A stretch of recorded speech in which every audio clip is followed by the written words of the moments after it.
Good morning everyone, তোমরা সবাই কেমন আছো? একটা নতুন ব্লগ শুরু করলাম, পুরো ব্লগটা দেখো, আশা করি তোমাদের ব্লগটা বেশ ভালোই লাগবে। তো আজ হচ্ছে মঙ্গলবার, এটা কিন্তু সরস্বতী পুজোর আগের দিনের ব্লগ। আমি কোনো কারণবশত ব্যস্ততার জন্যই আর কি সরস্বতী পুজোর দিন এই ব্লগটা আর পোস্ট করতে পারিনি, তাই ভাবলাম পরে যে কোনো একদিন করে দেব। তো চিনি রানী স্কুলে যাবে দুধ ছাতু খেয়ে, তাই ছাতুটা গরম ছিল বলে আমি একটুখানি ঢেকে রাখলাম। আর এদিকে সমস্ত সবজি টবজি যা যা দরকার এসে রান্না করব সেগুলোও কেটে রেখেছি। তারপরে চিনি উঠেছে, ওকে ফ্রেশ করে দিয়ে খাইয়ে জামাকাপড় পরিয়ে ও এখন পুরো স্কুলের জন্য রেডি। কিন্তু হাতে দেখলাম প্রায় 20 মিনিট সময় আছে।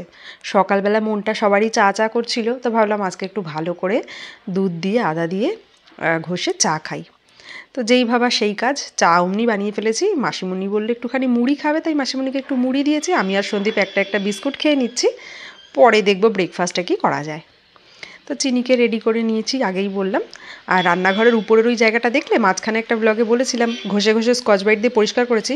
জাস্ট কদিন হবে, 10-12 দিন হবে, আবার কালো হয়ে গেছে। অ্যাকচুয়ালি এখানে এত ধুলো আর রান্নাঘরের তেল মশলা দুটো মিলিয়ে না খুব মুশকিল পরিষ্কার রাখাটা। চিনিকে স্কুলে দিতে চলে এসেছি, আর স্কুলে আসলে আমার মনটা খুব ভালো হয়ে যায় এই পুচকে পুচকেগুলোকে দেখে। তো বাকি যে ড্রেস পরা বাচ্চারা, এরা অলরেডি আগে অ্যাডমিশন হয়ে গেছে, এরা হয়তো নার্সারি, তারপরে তোমার প্লে গ্রুপের চিনিদের ভর্তি হওয়ার আগের যে সেশনটা শুরু হয়েছিল সেই সেশনের। এখন তো বেশ অনেক কটা বাচ্চা রয়েছে, আমি খালি অপেক্ষা করছি চিনির স্কুল ড্রেসটা কবে পাবো। তো জুন মাসের আগে তো পাওয়া যাবে না। এখানে দেখো ভিতরে অনেক স্কুল রয়েছে। এই যেটা দেখালাম একটা বড় বিল্ডিং, এটা হচ্ছে সাই টেকনো স্কুল। এটা প্রবাবলি সিবিএসসি বোর্ড, কি সিবিএসসি বোর্ডই হবে, হ্যাঁ। আর ওদের বাস টাসও রয়েছে ফ্যাসিলিটি। এটা আমাদের বাড়ি থেকে একদম কাছে। চিনি যে জায়গাটায় পড়ে এখন প্লে স্কুলে, ঠিক তার ব্যাক সাইডটাতে। তো সামনেই একটা টিফিন কর্নার রয়েছে যেখানে সাউথ ইন্ডিয়ান ফুড খুব ভালো পাওয়া যায়। ওখান থেকে চলে গেলাম, একটু ইডলি নিয়ে আসলাম। মাসিমণি আগের দিন বলেছিল ইডলি খাবে, তাই ইডলি নিলাম, আর তার সাথে মেদু বড়া।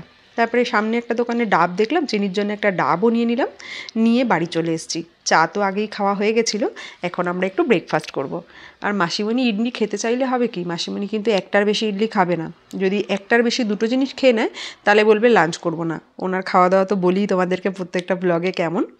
তো মাসিমণিকে একটাই ইডলি দিয়েছি, আর আমি মেদু বড়া 3টে খেয়েছি, সন্দীপকে বাকি গুছিয়ে দিয়ে এসেছি। তো মাসিমণি সাম্বার টাম্বারও আর খাইনি, খালি ওই চাটনিগুলো দিয়ে খেয়েছে। সন্দীপের জায়গায় কাজ করছে। সন্দীপের একটু প্রেশার আছে, সকাল থেকে মিটিং ফিটিং রয়েছে, অনেক কিছু চাপ টাপ রয়েছে, তো ওকে আর বেশি আমি ডিস্টার্ব করিনি, খাবারটা দিয়ে চলে গেলাম।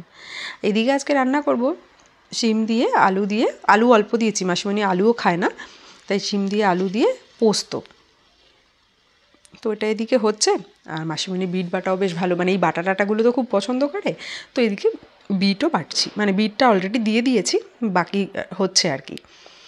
আমি আর এসে স্কুল থেকে ভালো করে জামা কাপড়টা পুরো ছাড়া হয়নি, হাত পা টাত পা ভালো করে, প্রত্যেক দিনই তাই করি, বাইরে বেরোলে না এসে ভালো করে হাত পা ধুয়ে নিই, তারপরে এসে তাড়াতাড়ি করে রান্না করে দেন আমি স্নানটা করে নিই একবারে। তো ওটাই আর কি করছিলাম। রান্নাটা হয়ে গেলে দেখবে অনেকটা ঝামেলা মিটে যায়, তারপরে পুরো ফ্রি হয়ে যাই। দেন চিনিকে নিয়ে এসে চিনির খাওয়ানো, স্নান করানো, এই সমস্ত থাকে এই আর কি। তারপরে আজকে কি হয়েছে, বিট বাটাতে না একটু নারকেল দিয়েছি। তো যারা রসুন খাও না তারা কিন্তু বিট বাটাতে নারকেল দিয়ে খেতে পারো, খুব ভালো লাগে কিন্তু, একবার ট্রাই করো। নারকেল দিয়ে ভালো করে বেশ করলে ভালো লাগে। আমার কাছে তো নারকেলের পাউডার থাকে বলে আমি পাউডারটা দিয়ে দিই, যদি ফ্রেশ নারকেল গ্রেট করে দিতে পারো ওটাতে আরও ভালো টেস্ট হয়। তো ওটাই আর কি নারকেল দিয়ে করেছি। বিটের জল প্রায় টেনেই এসছে, আর একটু টানলে নামিয়ে দেবো। আর এখনও নুন দিইনি, নুনটা একটু একদম শেষে দিই, কারণ জল টানে তো অনেক, তো নালে নুন কাটা টাইপের লাগবে, বুঝতে পারবো না পরিমাণটা, ওই জন্য একদম জল শুকিয়ে আসলে নুন দিয়ে নাড়িয়ে তারপরে নামাই। বিট বাটাও রেডি, একটু কাঁচা তেল ঢেলে দিলাম উপর থেকে। আর এই হচ্ছে আমার আলু শিম দিয়ে পোস্ত। এটাও খেতে খুব ভালো হয়, এটাও কিন্তু একদমই নিরামিষ আর খুব সিম্পলি আর কি, ওই কালো জিরে শুকনো লঙ্কা ফোড়ন দিয়ে, যেমন আর কি শিম আর আলু ভেজে তারপরে পোস্ত বাটাটা দিয়ে নাড়িয়ে চাড়িয়ে ওগুলো সিদ্ধ হয়ে গেলে অল্প জল দিয়ে দেন একটু নামানোর আগে ধনেপাতা টমেটো দিয়েছি, বেশ ভালো স্বাদ হয় কিন্তু। আর অন্যান্য সময় খালি পোস্ত যখন রান্না করি আলু টালু দিয়ে, তখন কিন্তু আমি হলুদ ইউজ করি না, বাট এই মাঝে মধ্যে একটুখানি ঝাল টাল যখন খাই ভেন্ডি দিয়ে বলো, তারপরে উচ্ছে পোস্ত বা এই সমস্ত সিমটিমে, তখন একটু সামান্য হলুদ ইউজ করি ভাজার সময়।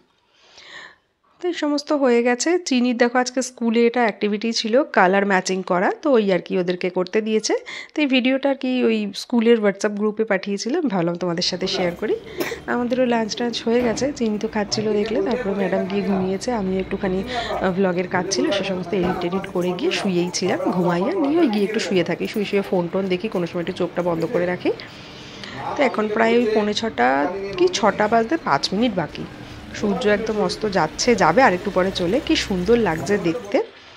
তো এই সমস্ত করে টোরে এসে চিনিকে খাওয়ালাম টাওয়ালাম, তারপরে চিনিকে চুল টুল বেঁধে দিয়েছি। এখন চিনি ঠাম্মির কাছে বসেছে ওই যে ব্লক পাজলগুলো রয়েছে ওগুলো নিয়ে। এর মধ্যে 2টো পার্সেল এসছে, ভাবলাম তোমাদেরকে পার্সেলটা দেখিয়ে দিই একবার, তারপরে চা খাবো। তো এই পার্সেলটার মধ্যে প্রথম আমার মনে ছিল না কি অর্ডার দিয়েছি। এর মধ্যে আমার ননদের ছেলের জন্য মানে ছোটুর জন্য একটা বোর্ড অর্ডার দিয়েছি কাস্টমাইজ। ওর ভালো নাম হচ্ছে সৌরদীপ লেখা আর ডোরেমন থিমের। আর এখানে 2টো শাড়ি অর্ডার দিয়েছিলাম, একটা মাসিমণির জন্য একটা মামনির জন্য। তো মাসিমণিকে তো দেখেছো সরস্বতী পুজোর ব্লগে।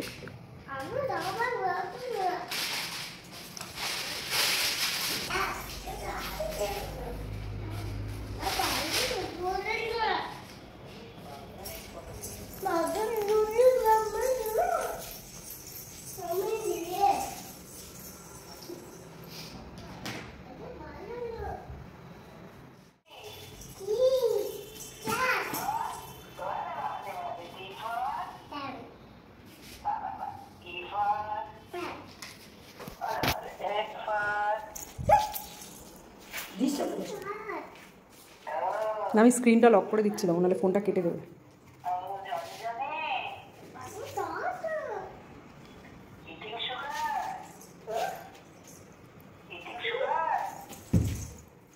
চিনির পিসির সাথে অনেকক্ষণ কথা টথা বললো। এদিকে সন্দীপ ভাত বসিয়ে দিয়েছে, আমি চাল টাল ধুয়ে রেখে গেছিলাম। আর আজকে সন্দীপ আমাদেরকে এই ডালটা ফোড়ন দিয়ে খাইয়েছে, বেশ ভালোই ছিল। তো খাওয়া দাওয়া হয়ে গেছে। চিনি তো ম্যাক্সিমাম টাইম আমাদের সাথেই বসে খায়, তো আলাদা করা সেভাবে টাইম লাগছে না, হয়ে যায় একসাথে। আমিও ফ্রেশ হব, ব্লগটাও শেষ করব। তোমাদের ব্লগটা কেমন লাগলো জানিও। আর এই ব্লগটা কিন্তু সরস্বতী পুজোর আগের দিনের ব্লগ, অনেক লেটে পোস্ট করছি।